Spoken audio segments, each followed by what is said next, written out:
The transport ship docked at Station Helia 7 just as the artificial sunrise began. Orange light spread across the massive windows of the arrival bay. Hundreds of different species moved through the corridors. Some walked on 2 legs. Some walked on 4. Some floated. Some crawled. This was the Galactic Integration Academy, where young beings from across the stars came to learn how to live together in peace. Yuna stepped off the transport with a small bag over her shoulder. She was the only human on this station. Earth had joined the galactic community only 5 years ago, and humans were still rare in most places. She had won a scholarship to study here, and she was determined to make a good impression. A tall creature with blue skin and 4 arms met her at the gate. His name was Commander Tarek, and he was a Vrel. The Vrel were known as one of the most dangerous predator species in the galaxy. They had thermal pits along their snouts that could sense body heat from 100 meters away. Their ancestors had been apex hunters on a jungle world. "You are the human," Tarek said. It was not a question. Yuna nodded. "Yes, Commander. I am Yuna. Thank you for accepting me into the academy." Tarek studied her for a long moment. His thermal pits flickered as he read her body heat. Something in his posture changed slightly. His 4 hands tightened, then relaxed. "Follow me," he said. "I will show you to your quarters." As they walked through the station, Yuna noticed something strange. Other students stopped what they were doing to look at her. Not just quick glances. They stared, and there was something in their eyes that she could not understand. A group of Keth students stood near a water fountain. They looked like wolves that had learned to walk upright. Silver-gray fur covered their bodies, and their ears were large and expressive. When Yuna passed, all of their ears turned toward her. Their yellow eyes tracked her movement. One of them, a young male with darker fur around his neck, took a step backward. "They are nervous," Yuna thought. "But why? I am smaller than all of them." She kept walking, staying close to Commander Tarek. They passed through a garden area where several Sarati students were eating. The Sarati had evolved from ambush predators. Their skin could change color to match their surroundings. Their eyes were compound, like an insect's, made of hundreds of tiny lenses. When Yuna walked by, she noticed that many of those lenses turned to follow her. One Sarati female whispered something to her friend. The friend's skin rippled with colors that Yuna could not read, but she understood the tone. It was fear. Strange, Yuna thought. Very strange. Her quarters were small but comfortable. A bed, a desk, a window that looked out at the stars. Tarek showed her how to use the communication system and the food dispenser. "Classes begin tomorrow," Tarek said. "I teach interspecies diplomacy. You will be in my class." "Thank you, Commander." Tarek paused at the door. He seemed like he wanted to say something, but then he simply nodded and left. That night, Yuna could not sleep. She kept thinking about the way the other students had looked at her. She had expected curiosity. Humans were new to the galaxy, after all. But this was different. The looks she had received were not curious. They were wary, watchful, like prey watching a predator. "That cannot be right," she told herself. "I am not scary. I am just a student." The next morning, Yuna went to her first class early. The lecture hall was large, with seats arranged in rising rows like a theater. She chose a seat in the back row, in the corner. It seemed like the polite thing to do. She did not want to block anyone's view. Students began to arrive. The room filled with a mix of species. Yuna saw more Keth, their wolf-like faces alert. She saw Sarati, their compound eyes catching the light. She saw species she did not recognize. Some had scales. Some had feathers. Some had too many limbs to count. And all of them, at some point, looked at her. Yun kept her eyes on her datapad. She pretended to read the course materials, but she could feel the attention like a physical weight. Commander Tarek entered and took his place at the front of the room. He began to speak about the history of galactic cooperation, about the wars that had nearly destroyed civilization, about the peace that had finally been achieved. Yuna took notes. She nodded when appropriate. She did not speak unless called upon, but she noticed that Tarek kept glancing at the back row, not at her directly, but at the other students around her. His thermal bits flickered constantly. A Keth male sat 3 seats away from Yuna. His name was Dohan, though she did not know that yet. Throughout the entire lecture, his ears remained pointed backward, toward her. His body was tense. His claws kept extending and retracting against the armrest. Behind Yuna, a Marathi student sat completely still. The Marathi were ancient beings, reptilian in appearance, with spines along their necks and backs. They were perhaps the most feared predator species in the galaxy. Long ago, before the Galactic Accords, they had hunted other sentient beings. They no longer did this, but the memory remained. This Marathi's neck spines were raised. Every single one pointed directly at Yuna's back. When the lecture ended, students left quickly. They did not linger near the back row. Yuna gathered her things slowly, confused. Miss Yuna. She looked up. Commander Tarek stood at the end of her row. Yes, Commander? He studied her with those strange thermal sensing pits. For a long moment, he said nothing. How are you finding the academy so far? He finally asked. It is very impressive, Yuna said. Everyone has been polite. Polite, Tarek repeated. Something in his voice suggested he found the word amusing. Yes, I suppose they have been. He turned to leave, then stopped. Do you know why you chose to sit in the back row, Miss Yuna? She thought about it. I did not want to be in anyone's way. Tarek made a sound that might have been a laugh. Interesting. Most prey species sit in the back to avoid notice. Most predator species sit in the back to observe. I am not sure what I am, Yuna admitted. Tarek's forehands clasped behind his back. No, he said quietly, but everyone else seems to know. He laughed without explaining what he meant. Yuna sat alone in the empty lecture hall for a long time, thinking about his words. She did not understand them. She was just a human, small, quiet, harmless. Why did everyone look at her like she was something to fear? In the corridors outside, Dowan the Keth leaned against a wall, trying to calm his racing heart. His pack instincts were screaming at him, louder than they ever had before. Run, they told him. Run and do not stop. But he did not know what he was running from. The human girl had done nothing threatening. She had not even raised her voice, and yet every hair on his body stood on end when she was near. He had to find out why, before his instincts drove him mad. Dowan could not sleep. For 3 nights now, he had tossed and turned in his bed. Every time he closed his eyes, he saw the human girl sitting quietly in the back row. She never did anything. She just sat there. But his instincts would not let him rest. Finally, he decided to find answers. The xenobiology department was located on the lower levels of the station. Dohan walked through the quiet corridors until he found the office he was looking for. The door was open. Inside, surrounded by holographic displays and data tablets, sat Scholar Mivith.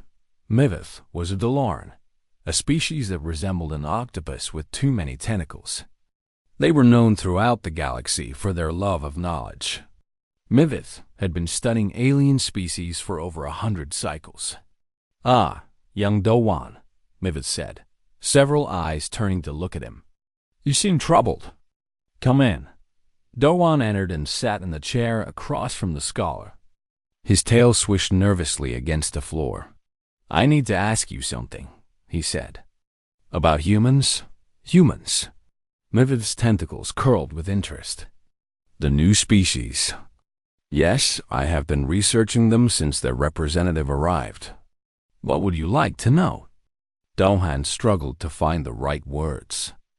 There is a human in my diplomacy class, a female called Yuna. She sits in the back row. She never speaks unless spoken to. She has done nothing threatening at all. And yet? Mivith prompted.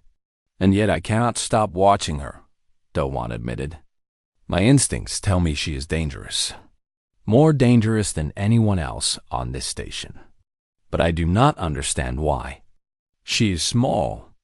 She has no claws. She has no fangs. She smells like nothing special. Why does my blood tell me to run when she is near? Mivith made a sound like water bubbling. It was their way of laughing. You are not the first to ask me this, the scholar said. In the past 3 days, I have received visits from 7 Keth students, 4 Sarati, 2 Marathi, and even Commander Tarek himself, all asking the same question. Dawan's ears flattened in surprise. Even the commander? Even the commander. Your instincts are shared by every predator species on this station. Something about humans triggers our deepest survival responses. Mivith waved a tentacle at one of the holographic displays. Let me show you what I have learned. The display flickered to life. It showed a planet covered in blue and green. This is Earth, Mivith explained. The human homeworld. It is a death world. Dawan felt his fur rise. A death world? Truly? Truly. High gravity. Extreme temperature variations. Toxic atmosphere by many species standards. The water contains dangerous levels of salt. The planet is covered with lethal predators, poisonous plants, and natural disasters. And yet humans did not merely survive there. They thrived. They conquered every environment on their world. The display changed to show a savanna. Tall grass stretched to the horizon under a burning sun. Humans evolved here, Mivith continued. The African savanna, a place filled with predators far more physically powerful than humans. Lions, leopards, hyenas, all faster, stronger, and better armed. How did humans survive? Dawan asked. That is the interesting part. Mivith's eyes gleamed with scholarly excitement. Humans are what is called a persistence predator. They do not hunt the way you or I would. They do not chase quickly and strike. They do not ambush from hiding. They do something far more terrifying. The display showed a group of early humans. They were thin, almost fragile-looking. They carried simple spears. They follow, Mivith said, for hours, for days if necessary. Their prey runs away, sprints at full speed, and escapes. But then the prey must rest. And when it looks back at the horizon, the display showed the humans appearing again, walking steadily toward their target. The humans are still coming, always coming, never stopping. Dawan felt a chill run down his spine. They run prey to death? Essentially, yes. Humans have a unique ability among land predators. They can regulate their body temperature through sweating. Most species overheat if they run too long. Humans do not. They can run for hours without stopping. Their prey sprints, rests, sprints again. But each time, the humans get closer. Eventually, the prey collapses from exhaustion and heat stroke. Then the humans simply walk up to it. The display showed a human approaching a fallen animal. The human was not even breathing hard. They do not need to be fast, Mivith said softly. They just need to be inevitable. Dohan was silent for a long moment. His mind was racing. He thought about Yuna sitting in the back row, quiet, patient, never rushing. But that was long ago, he said finally.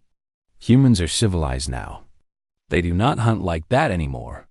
No, they do not, Mivith agreed. But evolution does not forget so quickly. The instincts are still there. In them and in us. The scholar pointed at Dohan. Your ancestors were prey animals once, long ago. Before the Keth became pack hunters, they were hunted. Somewhere in your blood, there's a memory of being chased, of seeing eyes on the horizon that never looked away. Dowan's claws extended involuntarily. And when you look at a human, Mivith continued, that ancient memory wakes up. It sees the forward-facing eyes. It sees the relaxed patience. It sees a creature that does not need to hurry because it knows it will catch you eventually. And it screams at you to run. So my instincts are correct, Dowan said slowly. Humans are dangerous. Oh, yes. Incredibly dangerous. But not in the way you might think. Mivith pulled up another display. It showed human achievements throughout history. They do not conquer through strength alone. They conquer through persistence, through adaptation, through sheer refusal to give up. The display showed humans climbing mountains, crossing deserts, surviving in frozen wastelands. They survived ice ages. They survived supervolcanoes. They survived each other. Mivith shook their head in wonder. Every challenge their planet threw at them, they endured. They adapted. They overcame. Do you know what their most famous saying is? Dowan shook his head. Never give up. Mivith let those words hang in the air. To a human, surrender is simply not an option. They will keep trying, keep pushing, keep fighting until they succeed or die. There is no middle ground. Dowan thought about this for a long time. He thought about Yuna, sitting quietly in class, taking notes, never complaining. He had assumed she was meek, passive. Now he wondered if she was simply patient. What should I do? He asked finally. How do I stop my instincts from driving me mad? Mivith's tentacles spread in what might have been a shrug. You could try talking to her. Humans are social creatures. They value connection. Perhaps if you got to know her as a person, your instincts would calm. Talk to her, Dowan repeated. The idea filled him with terror. Or you could spend the rest of your time at this academy jumping at shadows, Mivith said gently. The choice is yours. That night, Dowan lay in bed and stared at the ceiling. He thought about persistence predators. He thought about eyes that never looked away. He thought about running until you collapsed while something patient walked behind you. He made a decision. Tomorrow, he would talk to the human. It was better than being afraid forever. In her own quarters, Yuna was also awake. She had noticed the Keth male watching her in class. She had noticed all of them watching her. She still did not understand why, but she was beginning to suspect that it had something to do with being human. I should ask someone, she thought. I should try to understand. She was not the type to give up on a puzzle. She would figure this out, however long it took. Corridor 9 was the longest hallway on the station. It connected the dormitories to the training facilities, and at this time of night, it was usually empty. The lights were dimmed to save energy. Shadows gathered in the corners. Yuna walked through it alone, reading something on her datapad. She was studying for tomorrow's exam, trying to memorize the names of all 200 member species in the Galactic Council. Her footsteps echoed softly on the metal floor. She did not notice the three figures pressed against the walls. Visk, Orin, and Callie were Sharati students. Their species had evolved as ambush predators on a world of dense jungles. Their skin could change color to match any surface. Their compound eyes could see in almost complete darkness. For millions of years, nothing had escaped them. Tonight, they wanted to test the human. The idea had been Visk's. He was tired of feeling afraid every time the human girl walked past.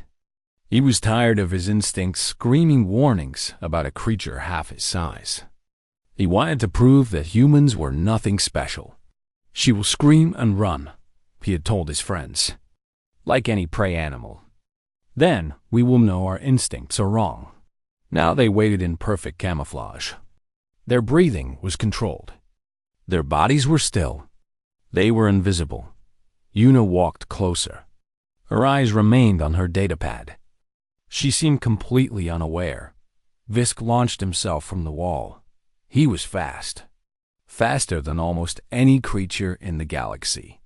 His kind could close a 10-meter gap in less than a second. His claws were extended. His mouth was open in a hunter's cry. He expected the human to freeze. Prey always froze, just for a moment, when an ambush predator appeared. It was involuntary. It was universal. Una did not freeze. The moment Visk moved, her head snapped toward him. Not slowly, not gradually.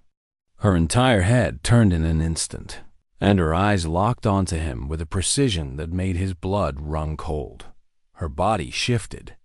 She moved backward, but not in panic. Her weight distributed evenly. Her knees bent slightly. Her hands came up, open and ready. It was a stance. A fighting stance. And then she smiled. Visk's legs tangled under him. He had been expecting fear. He had been prepared for screaming, for running, for the satisfying rush of a successful ambush. He was not prepared for a smile. He crashed to the floor in a heap of limbs in confusion. For a moment, nobody moved. Visk lay on the ground, too shocked to get up. Oren and Callie remained frozen against the walls, their camouflage flickering with stress. Una looked down at Visk with genuine curiosity. "Are you okay?" she asked. Her voice was calm, friendly, even. What? Visk could not form words. Una reached down and offered him her hand. He stared at it like it might bite him. "Here," she said. "Let me help you up." Slowly, uncertainly, Visk took her hand. Her grip was surprisingly strong. She pulled him to his feet with ease. "You are really fast," Una said. "I almost did not see you coming."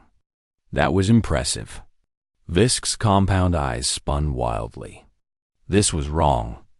Everything about this was wrong. He had just attacked her. Why was she complimenting him? You saw me?" he managed. At the last moment, yes. "Your camouflage is amazing. I only noticed when you started to move." She tilted her head, studying him. "Is this some kind of training exercise? Are you testing new students?" "No," Visk admitted. I was. He could not finish the sentence. How could he explain that he had attacked her just to see if she would act like prey? Una seemed to understand anyway. Her expression did not change, but something in her eyes shifted. "You wanted to scare me," she said. It was not a question. Visk's skin rippled with embarrassed colors. "Yes, I am sorry. It was wrong. I do not know why It is okay," Una interrupted. "I understand.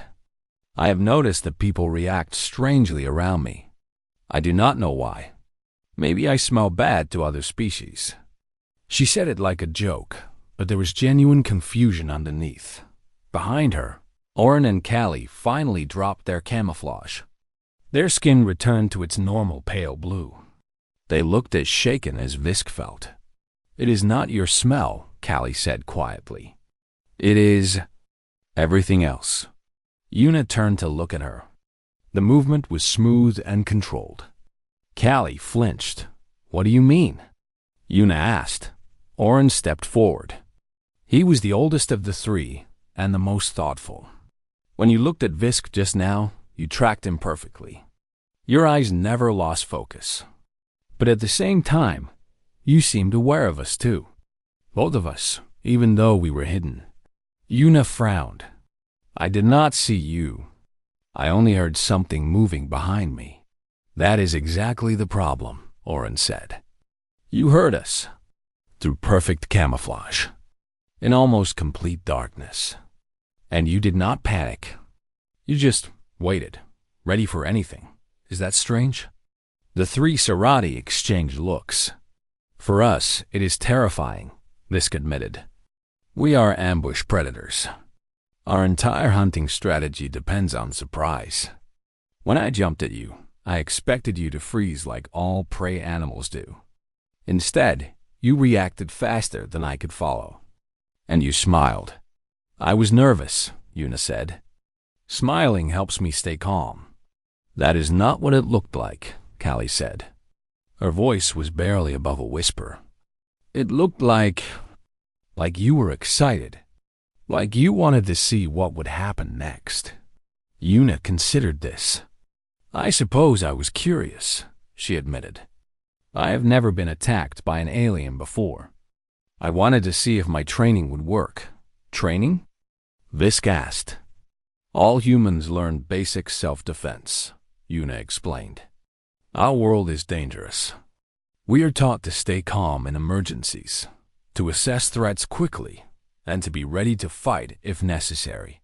Your world teaches everyone to fight? Not exactly.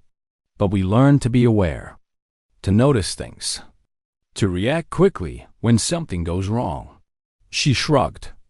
It is just part of growing up human. Visk sat down heavily on the floor. His legs did not want to support him anymore. I thought. He started, then stopped. He tried again.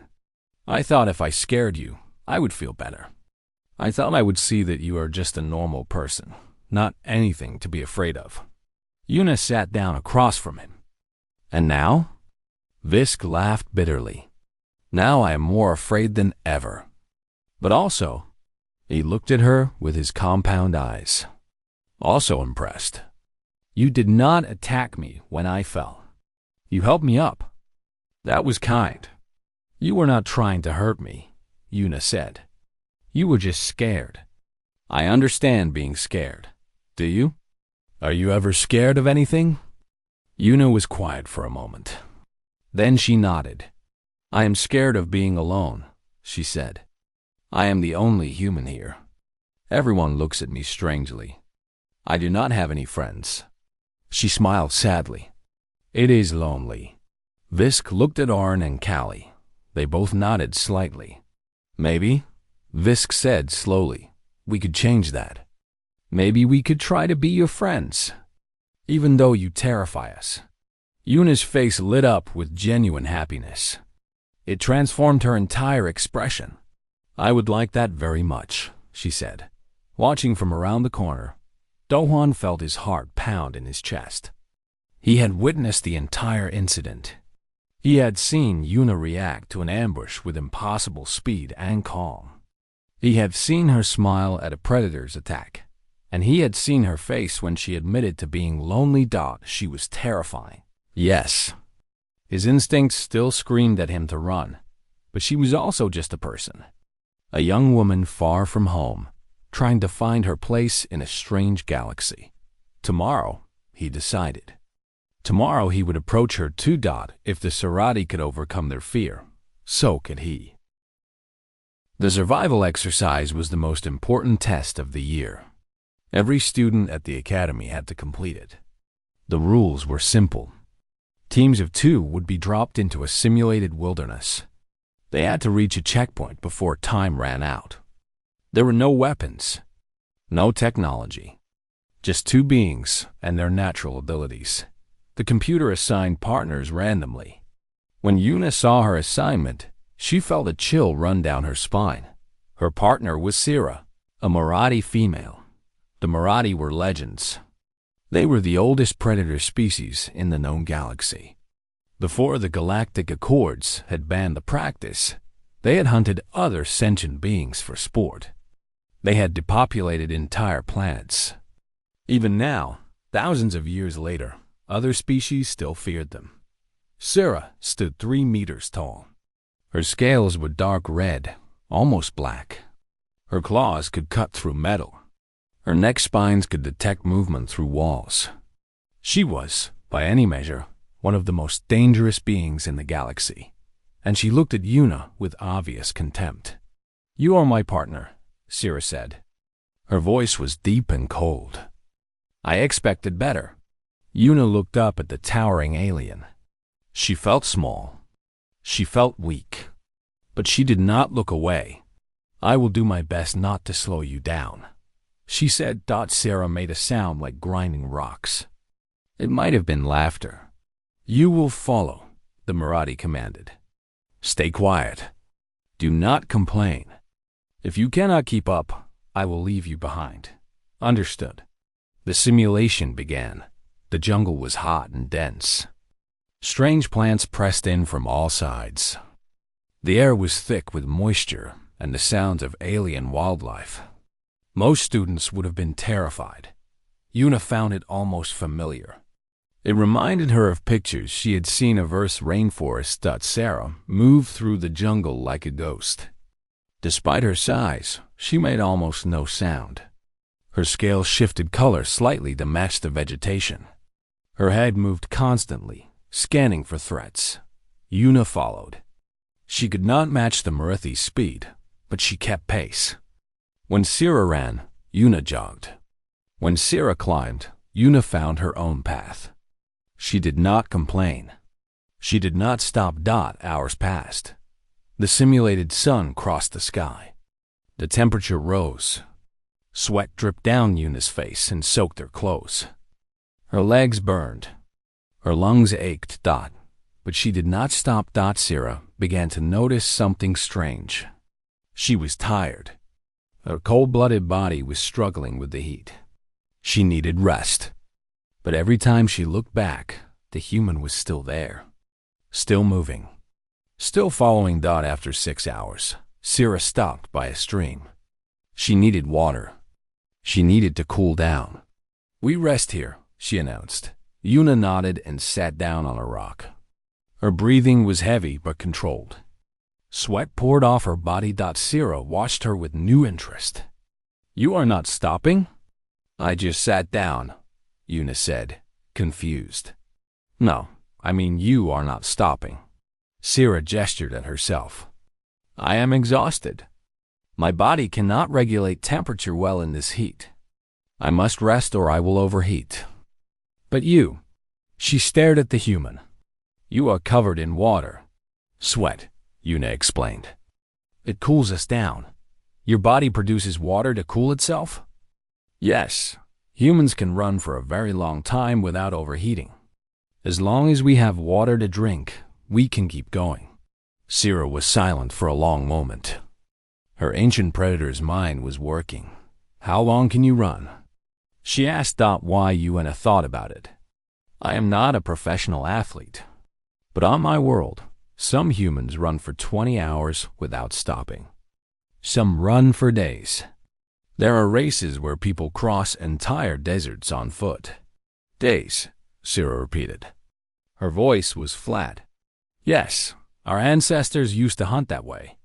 They would follow animals until the animals collapsed from exhaustion. We are not fast, but we are very persistent. Sira looked at the human girl with new eyes. She remembered the stories her elders had told. The Marathi had hunting names for every species they had ever encountered. Names that described the prey's essential nature. Humans had no hunting name. The Marathi had never met them before first contact. Now Sira understood why her instincts had been screaming, warning since the moment she saw this human. This small, soft, harmless-looking creature was not prey. It was something her species had never encountered before. A predator that did not need to be fast. A hunter that could not be outrun. We should keep moving, Yuna said. She stood up from the rock. She looked tired, yes. But she also looked ready to run for another 6 hours. Sira found that she could not stand yet. Her body needed more rest. How are you not exhausted? She demanded. Yuna shrugged. I am exhausted. But that does not mean I have to stop. She smiled gently. On my world, we have a saying. Pain is temporary. Giving up is forever. Sira stared at her. You are a very strange species, she said finally. I know, Yuna agreed. But so is everyone else here. We are all strange to each other. They rested for another hour. Then Sira rose on shaking legs, and they continued. The Marathi was slower now. The heat had drained her strength. But Yuna stayed beside her, matching her pace, never pulling ahead. "You could go faster," Sira said eventually. "You could reach the checkpoint without me." "We are partners," Yuna replied. "I do not leave partners behind. Even partners who treated you badly at the start?" Yuna glanced up at her. "You were honest about your expectations. I respect that. And you have not left me behind either." Sira thought about this. She had considered leaving the human behind several times. But each time, something had stopped her. Perhaps it was curiosity. Perhaps it was respect, or perhaps it was the uncomfortable realization that she would not be able to escape this creature, even if she tried. They reached the checkpoint with 2 hours to spare. When they crossed the finish line together, the instructors were surprised. Most teams had arrived with one member far ahead of the other. Some teams had split up entirely. Sira and Yuna walked in side by side. Later, in the debriefing room, Sira sat next to Yuna instead of across from her. "I have decided something," the Marathi announced. "What is that?" "My species used to have hunting names for all other beings. We gave up that practice long ago. But I think humans need a name. A warning to others about what you truly are." "What name would you choose?" Yuna asked. Sira thought for a moment. Then she spoke a word in the ancient Marathi language. It was long and complex, full of sounds that human throats could not produce. "What does it mean?" Yuna asked. "Roughly translated, it means the ones who never stop coming." Sira's neck spines lay flat against her head, a sign of respect. "It is a compliment. My ancestors would have been terrified of your species." Yuna smiled. "And you? Are you still terrified of me?" Sira considered the question carefully. "Yes," she admitted. "But I am also glad you are my friend and not my enemy. I have never met someone I could not outrun before. It is humbling." From across the room, Dowan watched the exchange. He had completed the exercise hours ago, but he had stayed to see how the human would do. Now he was more certain than ever. Tomorrow, he would talk to her. He had to know more about this strange, persistent, terrifying species called humanity. The graduation ceremony was held in the Grand Atrium, the largest space on Station Helios 7. Thousands of students from hundreds of species gathered under a domed ceiling that showed the stars outside. It was a beautiful sight, a reminder of how far galactic civilization had come. Yuna sat in the back row, as she always did. But this time, she was not alone. Dawan sat on her left. The Kethmail had finally found the courage to speak to her 2 months ago. Since then, they had become close friends. He still felt nervous around her sometimes, but it was a manageable nervousness now, like standing near a fire. You knew it could burn you, but it also kept you warm. Sira sat behind Yuna, her massive frame taking up 3 seats. The Marathi had become fiercely protective of the human girl. Anyone who looked at Yuna the wrong way now had to answer to 3 meters of scaled death. Visk, Oren, and Callie sat in the row in front. The Zarati had overcome their instinctive fear and discovered that Yuna was kind, funny, and surprisingly good at card games. Other students sat nearby. Some Yuna knew well. Some she had only spoken to a few times. But they all had one thing in common. They had all been terrified of her at some point, and they had all learned that fear was not the whole story. Commander Tarek stepped up to the podium, his forearms clasped behind his back. His thermal pits scanned the crowd. "Today we celebrate the completion of another cycle," he began. His voice carried across the atrium without amplification. "You came here as strangers. You came here with fears and prejudices. And now you leave as something more. Something better."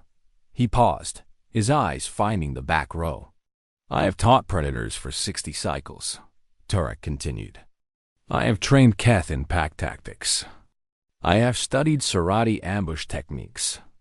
I have spoken with Marathi elders about the old hunts. I thought I understood what it meant to be a predator. He shook his head slowly. This year, I learned something new.